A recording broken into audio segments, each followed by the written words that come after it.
Good evening, everyone. My name is Luis Almeida, and the story I'm going to talk about is called My Life in Objects. It starts like this. Why did I choose objects to summarize the story of my life? Well, that's because even being miles away from my northern Brazilian hometown, my homesickness wouldn't stop nagging me to hold on to my memories, and I latch onto those to keep going. Welcome, Mr. Almeida, said the nurse to my father, who rushed to the hospital because my mom suddenly went into labor. Just like most of the Portuguese descendants, I was born with an impressive head of hair. As soon as we were sent home, my grandmother came and cut 3 small locks of hair, saying, "This way, he will never forget the inner child when he grows up." And 30 years later, I still have that dark blonde chunk of hair, kept in a light blue ceramic box that has great sentimental value for me. As I was growing up, I started to learn about religion and culture. I always wanted to understand why people follow some beliefs and superstitions. As a Brazilian, I'm a mixture of different races and by nature was exposed to many different realms of faith. That's when I remembered my rabbit foot. That amulet was a gift from an old woman that I met by the age of 7. I was having constant nightmares at a time and would wake up sweating, horrified. Then I started to have sudden, strong fevers and the doctors had no clue what was going on. My mom reluctantly decided to take me to this folk healer that she had heard of. She was an old, black woman with a turban on her head. She gazed at me with those deep, ageless eyes and opened a large smile. She held me, said a prayer right inside my ears, and handed me that precious amulet. Strangely enough, I woke up completely healed the next day. The other day, while talking to my dad on the phone, I mentioned my speech. I needed to talk about something. I have a story to tell for my comms class. I asked him to open my closet doors and number the things that he could see. Pencils, toys, and your first notebook, he shouted. My first notebook.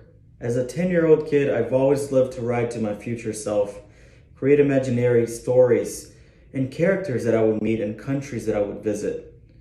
Flicking through the country's notebook last pages, I had found area codes to other places. So I decided to make phone calls to total strangers. Besides Portuguese, I was already decent at speaking Spanish and English, so why not try? I started calling other countries and besides the multiple phone downs, I had some fun conversations with people. I kept doing it until the phone bill came and yes, I got in trouble. He then grabbed my goggles and swimming cap, mentioning how much I loved to swim. Indeed, I swam professionally for 2 years. My trainer was a very strict, bearded man in his 40s named Ronaldo.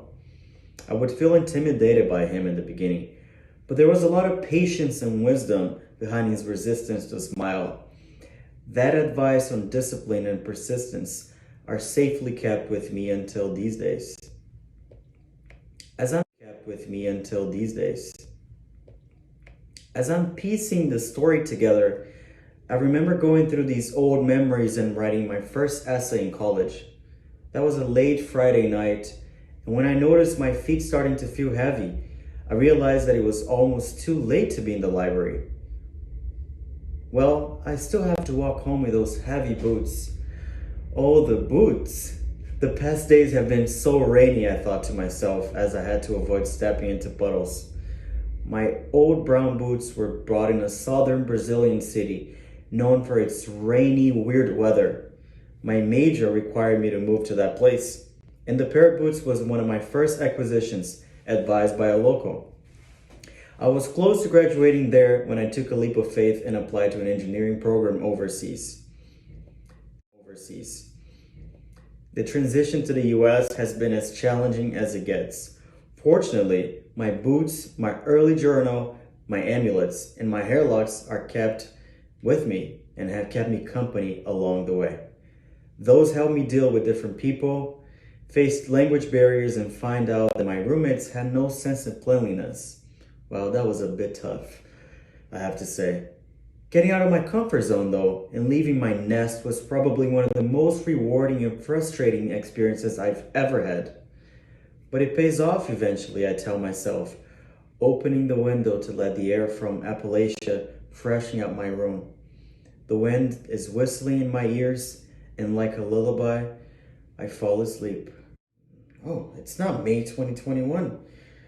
We're in 2022.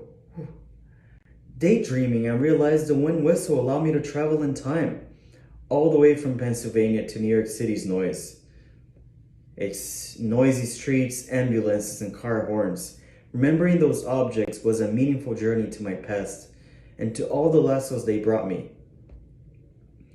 The noise of New York City and the hectic horns won't let me focus to finish my speech and review those complicated design drawings.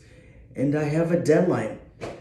I stopped my instincts to rush through my to-dos and open the window even more, letting the breeze fill my airways. Slowly, I sit back for a moment and realize 4 years flew by as birds migrating on the express flyway. I smile and realize I have accomplished a lot of the dreams I once imagined impossible, but I made it with the support of those objects and the lessons that they taught me. They made me who I am today. It's been a minute, that young Louise tells me with a blink. I'm proud of you. Thank you.